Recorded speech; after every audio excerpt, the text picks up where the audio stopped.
প্রতিষ্ঠানে প্রত্যেকটা প্রতিষ্ঠানে প্রত্যেক টিমে 5 ধরনের লোক থাকে। এক ধরনের লোক হচ্ছে পারফর্মার।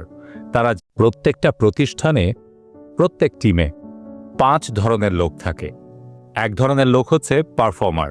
তারা জানে কি করতে হবে এবং কেন করছে, তার লক্ষ্য কি, সবকিছু তাদের কাছে পরিষ্কার। যেমন এই ভিডিওর এই লোকটিকে আপনারা দেখতে পাচ্ছেন।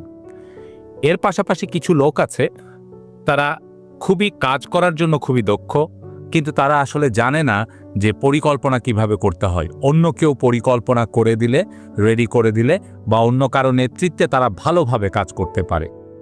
আবার কিছু লোকজন আছে, তারা মাঝামাঝি, অর্থাৎ কাজ করে কিন্তু নিজে পরিকল্পনা করতে পারে না, অন্যের পরিকল্পনাই করে, এবং তাদের কাজ আসলে এমন যে তারা করলেও সেটি বড় রকমের খুব পরিবর্তন আনে না, আবার না করলেও সেটা খুব সমস্যা তৈরি করে না, অর্থাৎ দুধ ভাত টাইপের।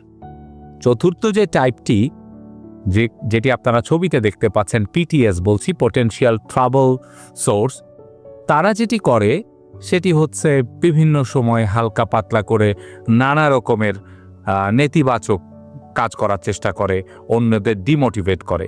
আর পঞ্চম যারা হলো সাপ্রেসিভ পারসন বা এসপি বলা হয়, তারা পুরো টিমকে নষ্ট করে, সব সময় সব কিছুর ভেতরে বাগড়া দিবে, পেছন থেকে টেনে ধরবে, কাজের স্পিরিট নষ্ট করবে এবং অন্যদেরকে উস্কে দিবে যে কাজ না করার জন্য। বিশেষত যারা দেখবে যে কাছাকাছি যাকে একটু টোকা দেওয়া যায়, দলে ভেড়ানো যায়, তাদেরকে নিজের দিকে আনার চেষ্টা করবে, যার ফলে পুরো টিমের যে গতি কাজের সেটা কমে যায়। তো এই 5 ধরনের টিমমেট